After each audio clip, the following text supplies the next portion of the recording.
বিশ্ববিদ্যালয়ের সবুজ চত্বরে প্রায় ৩ যুগ পর রাকসু নির্বাচন।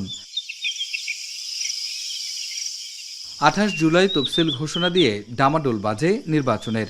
পরে প্রথম বর্ষের শিক্ষার্থীদের ভোটারের দাবি, ডোপ টেস্টের বিলম্বসহ নানা কারণে ৫ বার হয় পুনঃতফসিল, আর ৩ বার পেছানো হয় নির্বাচনের তারিখ।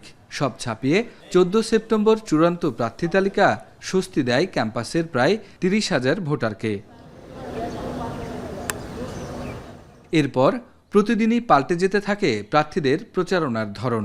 বৈচিত্র্যময় লিফলেট, নেতৃত্বের প্রতিযোগিতায় প্রার্থীদের চলে দিনরাতের দৌড়ঝাঁপ। নির্বাচন ঘিরে তৈরি হয় উৎসবমুখর পরিবেশ।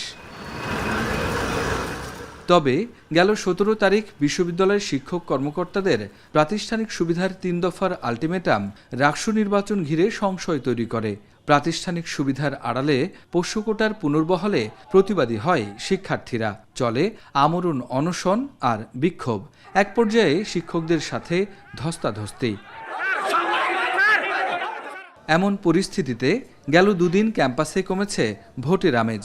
পোষ্য কোটার প্রতিবাদে রাত দিনের আন্দোলনে, আবাসিক হল, চায়ের আড্ডায় বা শিক্ষার্থী জমায়েতে দেখা যায়নি কোনো প্রার্থীকে, যাতে নির্বাচন নিয়ে শঙ্কা তৈরি হয়েছে ৯০০ প্রার্থীর। রাকসু আমেজ হারায় ফেলছে। এখানে ভোটারদের মনোবল যেরকম ভেঙে গেছে এবং যারা প্রার্থী রয়েছে তাদেরও মনোবল ভেঙে গেছে, এবং আমরা যে উৎসবমুখর একটা রাকসুর পরিবেশ দেখছিলাম, এই পরিবেশটা নষ্ট হয়ে গেছে। এখন আমাদের পিক টাইম, এখন এই ২-৩ দিন হয়তো আমরা আরও বেশি পরিশ্রম করব, আমাদের উৎসাহটাই হারিয়ে গেছে এবং আমরা সকলে এখন দুশ্চিন্তাগ্রস্ত আমাদের এই রাকসুটা কোন দিকে যাচ্ছে। প্রশাসন ইচ্ছাকৃতভাবে এই পরিবেশ সৃষ্টি করেছে, কারণ আমি সুস্পষ্টভাবে বলতে চাই, আমাদের প্রশাসনের কোনো সদিচ্ছাই নেই রাকসু নির্বাচন করার। রাকসু আমাদের অবশ্যই একটা বড় জায়গা, কিন্তু যখনই সেটা কোটা চলে আসে সেই জায়গাটা অবশ্যই একটা প্রভাব ফেলে। এই সংকটটা আসলে একটু হইলেও আমাদের প্রচারণার জায়গায় আমরা কনফিউজড আর কি।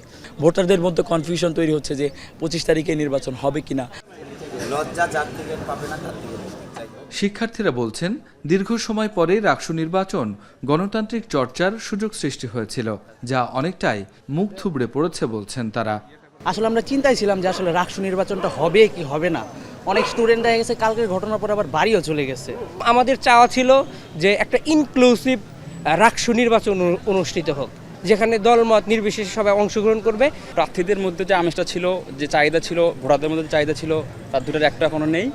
কমিশন বলছে, এরই মধ্যে নির্বাচনের ৮০% কাজ শেষ করেছেন তারা। ফলে নির্বাচন ঘিরে কোনো শঙ্কা দেখছেন না।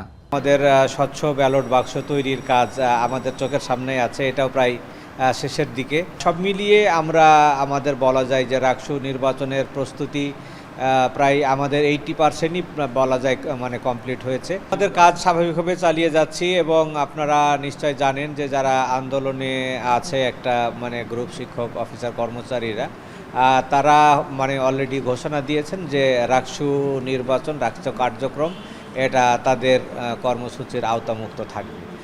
পোষ্য কোটার পুরোপুরি বাতিল চেয়েছে শিক্ষার্থীরা। তবে শনিবার রাতের পোষ্য কোটা স্থগিত বলে যে সিদ্ধান্ত জানিয়েছিল উপাচার্য, তাই অব্যাহত রাখা হয়েছে সিন্ডিকেট সভার পরেও। তাতে হতাশ প্রার্থীরা নির্বাচন নিয়ে হারাচ্ছেন আগ্রহ। রাকিবুল হাসান, এখন, রাজশাহী।